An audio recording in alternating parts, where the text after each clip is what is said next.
반갑습니다. 오늘도 하나님의 말씀 앞으로 나오신 우리 모든 청년들을 주님의 이름으로 환영하고 또 축복합니다. 오늘 하나님께서 우리에게 주신 말씀은요, 호세아서 10장 9절에서 15절까지 말씀입니다. 오늘은 본문이 짧기 때문에 전체 단락을 한번 같이 읽어보도록 하겠습니다. 자, 같이 읽겠습니다. 이스라엘아, 내가 기브아 시대로부터 범죄하더니 지금까지 죄를 짓는구나. 그러니 범죄한 자손들에 대한 전쟁이 어찌 기브아에서 일어나지 않겠느냐. 내가 원하는 때에 그들을 징계하리니 그들이 두 가지 죄에 걸릴 때에 만민이 모여서 그들을 치리라. 에브라임은 마치 길들이 남소 같아서 곡식 밟기를 좋아하나. 내가 그의 아름다운 목에 멍에를 메우고 에브라임 위에 사람을 태우리니 유다가 밭을 갈고 야곱이 흙덩이를 깨뜨리리라. 너희가 자기를 위하여 공의를 심고 인애를 거두라. 너희 묵은 땅을 기경하라. 지금이 곧 여호와를 찾을 때니 마침내 여호와께서 오사 공의를 비처럼 너희에게 내리시리라. 너희는 악을 밭가라. 죄를 거두고 거짓 열매를 먹었나니 이는 내가 내 길과 내 용사의 많음을 의뢰하였음이라. 그러므로 너희 백성 중에 요란함이 일어나며 내 산성들이 다 무너지되 살만이 전쟁의 날에 베다벨을 무너뜨린 것 같이 될 것이라. 그때 어머니와 자식이 함께 부서졌도다. 너희의 큰 악으로 말미암아 베델에 이같이 너희에게 행하리니 이스라엘 왕이 새벽에 정령 망하리로다. 아멘. 자, 여러분, 첫 번째 질문입니다. 하나님이 이스라엘에게 요구하는 것은 무엇입니까? 자, 제가 12절 말씀 다시 한번 읽어드리겠습니다. 너희가 자기를 위하여 공의를 심고 인애를 거두라. 너희 묵은 땅을 기경하라. 지금이 곧 여호와를 찾을 때니 마침내 여호와께서 오사 공의를 비처럼 너희에게 내리시리라. 아멘. 여러분, 오늘 12절에 묵은 땅을 기경하라는 것은 더 이상 열매 없는 생활을 계속하지 말고 이스라엘 백성들에게 이제는 완전히 회개하고 새롭게 열매 맺는 생활을 시작하라고 하나님께서 명령하고 있는 것입니다. 여러분, 사실 이 12절 말씀의 위치가 되게 중요한데요. 12절의 앞부분인 9절에서 11절 말씀을 보면 심판이 취소된 것이 아니라 유예되는 중임에도 불구하고 악행을 그치지 않는 이스라엘의 죄악된 모습이 낱낱이 그려지고 있습니다.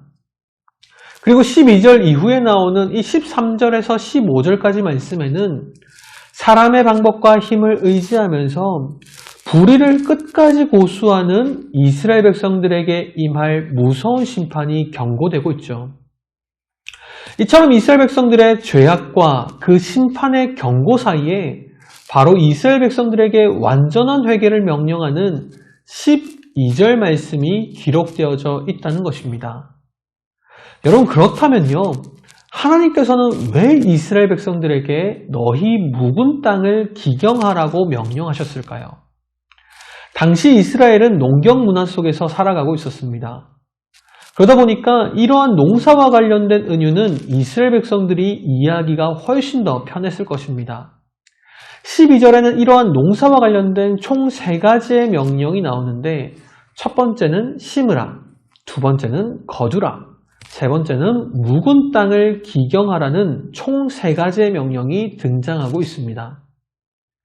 그런데 우리가 조금만 논리적으로 생각해 보면요, 하나님이 하신 이 3가지 명령 중에서 묵은 땅을 기경하는 일이 가장 우선되는 일임을 우리가 쉽게 알 수가 있습니다. 땅을 기경하고 갈아야 씨앗을 심을 수가 있고 열매를 거둘 수가 있기 때문이죠. 실제로 이 묵은 땅으로 번역된 이 니루라는 단어는요, 길가와 같이 흙 표면이 딱딱한 땅을 말하는 것입니다.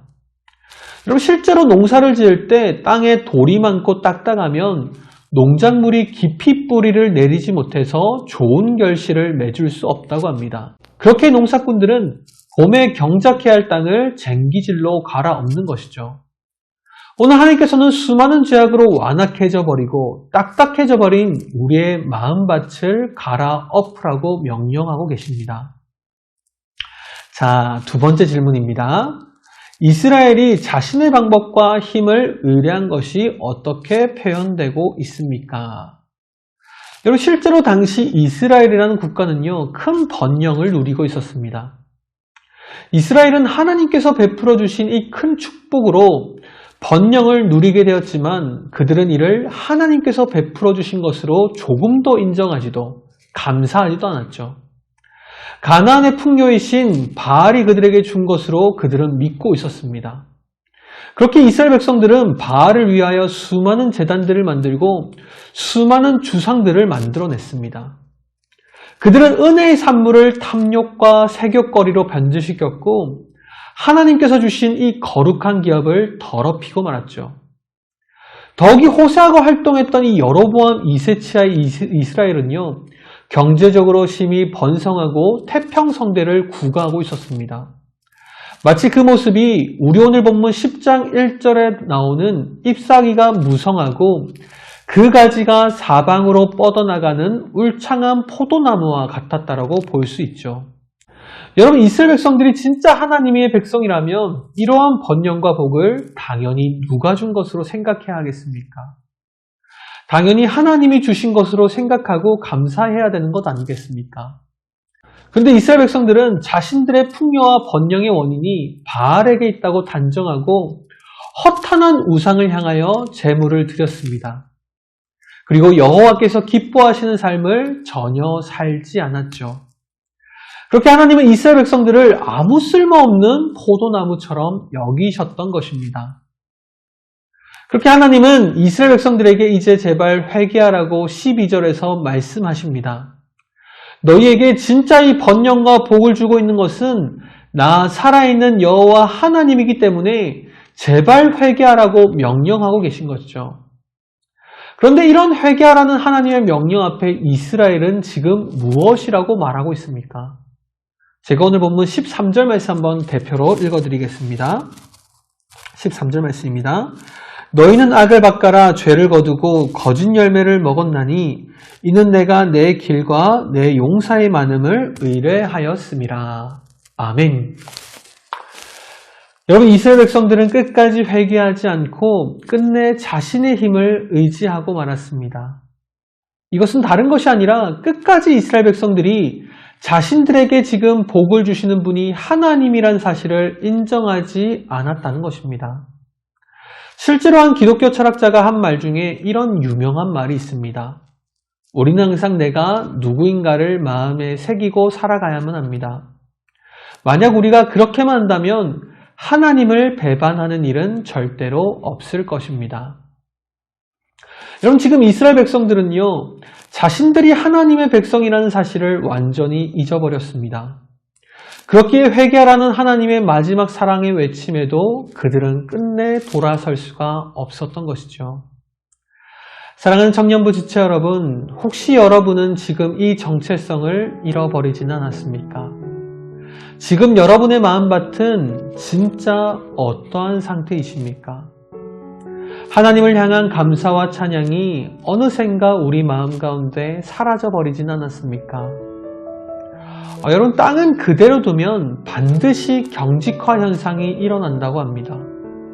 물기가 메말라서 딱딱해져 버리는 것이죠. 그러면 나중에는 아무리 비가 내려도 물이 잘 스며들 수가 없다고 합니다.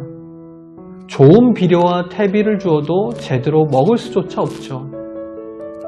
그런데 우리의 마음도 계속 방치해두면요, 똑같은 일이 일어나게 됩니다. 경직되어져 버리는 것이죠. 마음이 각박해지고 은혜가 메말라가는 것입니다. 그런 마음에는 하나님의 은혜가 들어갈 수가 없습니다. 예배를 드리고 양육을 받아도 제대로 먹지도 못하죠. 그런 마음에 말씀의 씨앗을 내리는 것은요, 너무나도 힘든 일입니다. 그렇기 때문에 우리는 나의 마음밭을 매일마다 갈아엎어야만 합니다. 내 마음을 매일 옥토로 만들어야 한다는 것이죠. 물론 여러분의 마음을 기경할 때 너무나 아플 겁니다. 우리 안에 있는 이 고집과 의심이라는 딱딱해진 마음을 깨어부술 때는 진짜 도망치고 싶은 마음이 들 겁니다. 하지만 우리가 끝까지 도망가지 말았으면 좋겠습니다. 지금은 비록 힘들게 느껴질지도 모르지만 내가 죽지 않고서는 내 안에 예수 그리스도가 살 수 없기 때문입니다. 그렇게 오늘도 하나님 앞에서 이 옥토 같은 마음밭이 되어 은혜의 풍성한 열매들을 맺으며 살아가는 우리 귀한 청년들이 되시기를 주님의 이름으로 축복합니다. 감사합니다.